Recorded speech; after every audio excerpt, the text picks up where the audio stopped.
Señor, Dios está aquí, venid adoradores, adoremos a Cristo Redentor.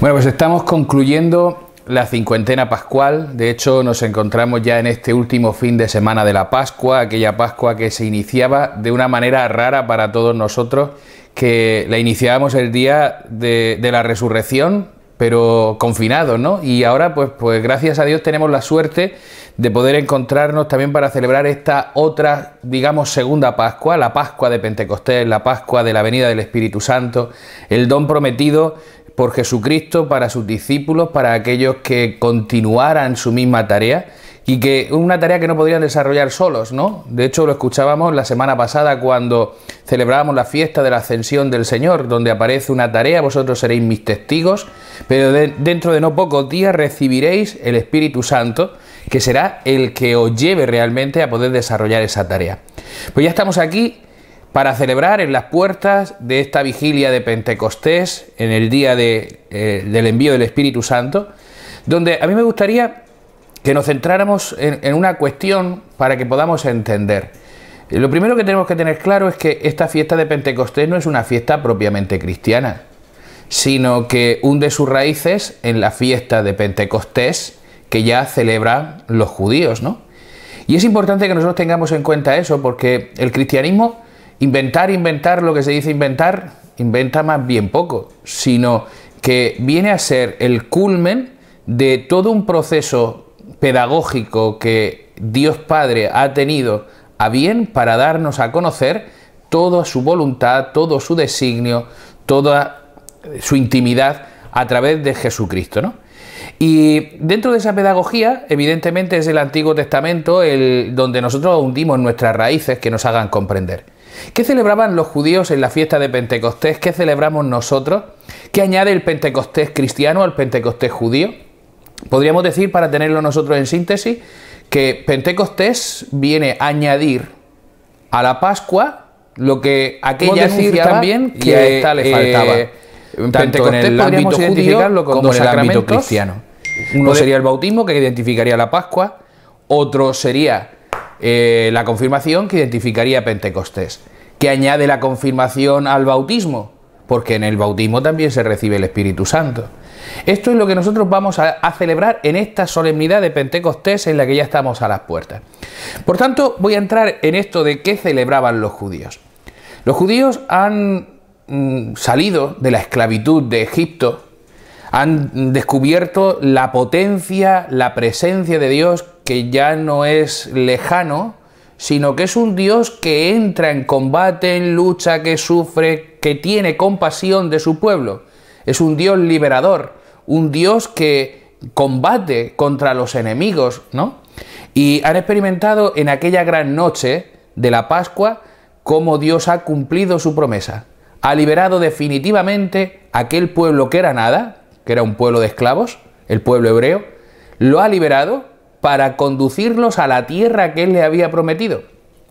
Pero claro, aquel pueblo que ha experimentado el mayor de los acontecimientos que ha vivido jamás, en el que han podido, atravesando el Mar Rojo, experimentar la libertad definitiva, viendo cómo sus enemigos quedaban sepultados bajo las aguas, ahora ¿podrían considerarse realmente un pueblo? Evidentemente contaban con la libertad. La libertad es algo esencial y fundamental, al mismo tiempo que nos trae grandes complicaciones, porque todos deseamos ser libres, y cuando somos libres, ¿cómo gestionamos esa libertad? Como no tengamos verdadero cimiento, esa libertad termina degenerando en libertinaje, donde, pensando que somos libres, lo que hacemos es autoesclavizarnos con nuestras más bajas pasiones. Por tanto, ¿era la libertad lo único necesario para poder entender a aquel pueblo de esclavos como un verdadero pueblo? Para poder entender a un pueblo es necesario que contemos con dos realidades. Una tierra donde habitar.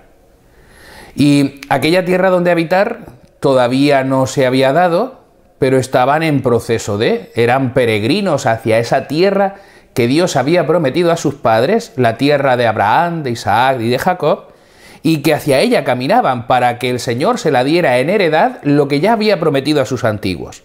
Era cuestión de tiempo llegar a la tierra. Pero, ¿qué otra cosa era necesaria para concebirse como pueblo? Para concebirse como pueblo es necesario regirse por una ley. Y esto es lo que va a suceder en Pentecostés. Esto es lo que va a celebrar el pueblo judío en Pentecostés.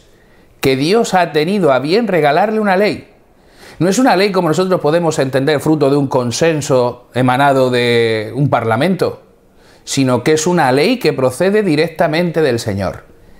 Y si nosotros nos fijamos en esa ley que procede directamente del Señor, es aquello que ya anunciaban los profetas. Yo grabaré mi ley en vuestros corazones. No será una letra muerta, sino que será una letra viva, que está grabada, impresa en el ser humano.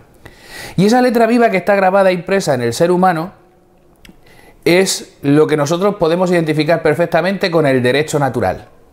Donde antes de que pueda haber cualquier tipo de derecho positivo, es decir, ley que se otorga al hombre, fruto de un consenso, hay unos principios básicos, innegociables e inalienables que pertenecen al ser humano como tal. Y esto es lo que Dios regala a su pueblo, que puedan descubrir cuáles son, digamos, esos derechos inalienables que forman parte del conjunto de una sociedad, a la vez que forman parte del individuo. Y esto es lo que se ofrece en el Sinaí. A los 50 días después de haber salido de la esclavitud de Egipto, ahora van a recibir el regalo de la ley. Dios se compromete con su pueblo. Vosotros seréis mi pueblo, yo seré vuestro Dios. Y el pacto que se iba a firmar, un pacto entre desiguales, era el que es más se abaja al que es menos, y el que es menos asume una condición. Está dispuesto a vivir esos decretos que el Señor manda, y está dispuesto a vivir esos decretos que el Señor manda precisamente para que se atestigüe que ellos son el pueblo de la alianza, el pueblo de Dios, el pueblo que ha sido rescatado porque Dios ha intervenido en medio de su historia. No ya como los pueblos de alrededor, pueblos paganos que daban culto a los ídolos, sino que es un pueblo que se sabe como tal en tanto que Dios ha intervenido en medio de su historia. No es que ellos se crean dioses para determinadas ocasiones, sino que Dios ha intervenido de tal manera que de la nada ha construido un verdadero pueblo. Y ahora en la fiesta de Pentecostés, en la que nuevamente iban a reunirse de todos los rincones de Israel en Jerusalén para celebrar esa fiesta como la Pascua, iban a celebrar la segunda condición necesaria para sentirse como verdadero pueblo. Dios les ha dado una ley, Dios les ha dado una alianza por la que poder regirse. Y ahora, ¿qué celebra el cristiano? El cristiano, cuando celebra la fiesta de Pentecostés, viene a poner en práctica aquello que ya nos anuncia el prólogo del Evangelio de San Juan, cuando nos dice: la ley se dio por medio de Moisés, la gracia y la sabiduría se nos ha dado por medio de Jesucristo. Jesucristo, ya hemos ido escuchando en estas últimas semanas antes de la Pascua en la misa diaria, cómo constantemente hace anuncio de que enviará un paráclito, un defensor, un consolador, que será el que nos defienda, que será el que nos lleve a la verdad plena, que será el que nos conduzca a la alegría plena. Esto es lo que viene a añadir Pentecostés cristiano al Pentecostés judío. De hecho, San Pablo, que era partidario de los fariseos, aquellos de la estricta observancia de la ley, ha descubierto precisamente esto, nos lo enseña en la carta a los romanos. Yo por la ley estoy muerto. ¿Y por qué por la ley estaba muerto Pablo? Por la ley estaba muerto porque no era capaz de vivirla, de cumplirla. Sin embargo, ha sido rescatado, y ha sido rescatado porque la gracia se ha posado sobre él que le permite vivir lo que él no era capaz. De tal manera que ahora el Espíritu Santo lo que va a hacer va a convertirse realmente en aquel defensor que permita a los discípulos salir del miedo. Cuando nosotros celebramos ahora Pentecostés, estamos celebrando realmente el nacimiento de la Iglesia. Y estamos celebrando el nacimiento de la Iglesia porque la Iglesia no se puede entender de otra manera si no es evangelizadora. Cuando ahora escuchamos tanto hablar de una iglesia en salida, nomenclatura tomada del Papa Francisco, no es novedad del Papa Francisco una iglesia en salida. Es la novedad del Espíritu Santo desde el comienzo de la iglesia. No se puede entender una iglesia, y utilizo términos de nuevo del Papa Francisco, autorreferencial, es decir, dicho de otro modo, encantada de haberse conocido, porque esa no es la iglesia de Jesucristo. Esa es una iglesia que queda encerrada en el cenáculo, que aun cuando ha descubierto que Cristo verdaderamente ha resucitado, sin embargo, no ha recibido la fuerza de lo alto, no contempla la fe, el vigor, la fortaleza de aquel que ha sido enviado para que realice la misión que se le ha encargado. El Señor no nos ha encargado que nos miremos el ombligo. El Señor no nos ha encargado que estemos mirándonos y alabándonos unos a otros, casi cayendo en el pecado de la idolatría, porque consideramos incluso a los hombres como Dios. Ponemos nuestra vida en los hombres, sino que el Señor nos ha llamado para que salgamos a comunicarle al mundo que verdaderamente la vida del hombre tiene sentido. Y nuestra debilidad nos impide anunciarlo, porque nosotros como Pablo descubrimos también que la ley nos mata, porque no somos capaces de vivir los mandamientos del Señor, porque empezando por el primero, amar al Señor sobre todas las cosas. Pero ¿cuántas veces has puesto por delante a tu hijo delante del Señor? Y a tu mujer, y a tu marido. ¿Cuántas veces has puesto tus propios intereses delante del Señor? ¿Cuántas veces has perdido la Eucaristía precisamente porque ha venido a visitarte fulanito o menganita y resulta que es que ¿cómo le vas a decir ahora que se vaya? Claro, la asistencia del Espíritu Santo lo que nos lleva a colocar cada cosa en su orden. Dios en primer lugar y todo en función de Dios. Eso que nuestra naturaleza nos impide porque está herida por el pecado original que nos lleva a mirarnos a nosotros mismos, esto es lo que hace el Espíritu Santo. De tal manera que vamos a escuchar en la segunda lectura de la fiesta de Pentecostés del domingo, no de la vigilia de Pentecostés. Nadie puede decir Jesús es Señor sino bajo la acción del Espíritu Santo. Si no es bajo esa acción del Espíritu Santo, nosotros al fin de cuentas descubrimos a Jesús como alguien, bueno, importante, maestro, amigo, que no es poco, pero que no es lo que Él nos ha revelado. Jesús no ha venido a revelarnos que es un amigo, ni ha venido a revelarnos que es un maestro. Ha venido a revelarnos la intimidad de Dios. Y revelándonos la intimidad de Dios descubrimos que hay Trinidad de personas, Padre, Hijo y Espíritu Santo, pero una misma naturaleza. Y eso que nosotros descubrimos nos lleva a proclamar realmente que Jesús es el Señor, el Kyrios, es Dios. Y esto es lo que el mundo no puede conocer, porque no me ha conocido a mí, dice Jesús en ese discurso de despedida. Pero vosotros recibiréis el Espíritu de la verdad, el Espíritu que os llevará a la verdad plena. Celebrar la fiesta de Pentecostés es descubrir que ahora la ley puede ser cumplida, porque aquel que contaba con la efusión del Espíritu Santo, Cristo, ha vivido la ley, la ha cumplido, no se ha rebelado ante el mal, ha colocado el proyecto de Dios por delante del propio proyecto personal, del propio sufrimiento del hombre. Y esto es lo que nos invita a nosotros. Y alguno dirá, pero es que claro, como Cristo era el Hijo de Dios, ¿cómo voy a ser yo como Cristo? Decía al comienzo que la Pascua podemos identificarla con el sacramento del bautismo. Por el sacramento del bautismo se me hizo hijo de Dios.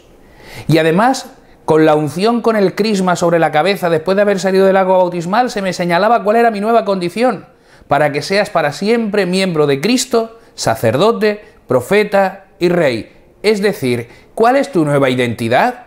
Cristo. Cuando yo no creo que mi nueva identidad sea Cristo, no puedo mirar a Cristo, porque compararme con Él lo que hace es descubrir mis penurias, y descubriendo mis penurias me dan asco. Prefiero compararme con el vecino, donde siempre puedo descubrir que hay algo mejor en mí que en él. Y esa no es la identidad que has recibido. Tú has recibido la identidad de ser Cristo, el ungido. Has recibido el Espíritu Santo que te lleva a clamar a Dios como Padre, nos dice San Pablo en la carta a los Gálatas. Pero claro, ¿ves la dificultad? Por eso la confirmación completa aquello que el bautismo nos había dado, donde se nos regala la plenitud del Espíritu Santo. ¿Para qué? Para que confiando realmente en que Él nos precede, nos guía, nos conduce, podemos desarrollar aquello que en nuestra humana naturaleza no podemos vivir. Nosotros hemos sido llamados a vivir de la gracia. La ley, decía San Juan, se nos dio por medio de Moisés, la gracia y la verdad por medio de Jesucristo. Hoy, Pentecostés, es el día en que Cristo, desde el Padre, envía el don de su Espíritu Santo, para que nosotros, los que decimos seguir a Cristo, podamos vivir también de esa gracia y esa sabiduría nueva que el mundo no entiende, pero que nosotros estamos llamados a vivir.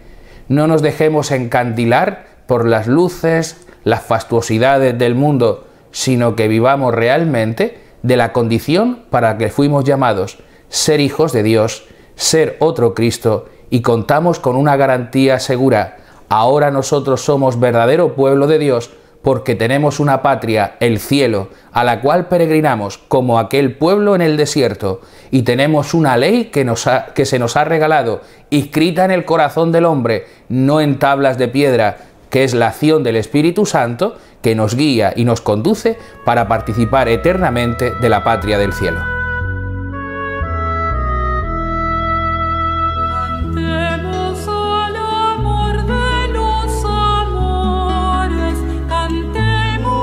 Señor, Dios está aquí, venid adoradores a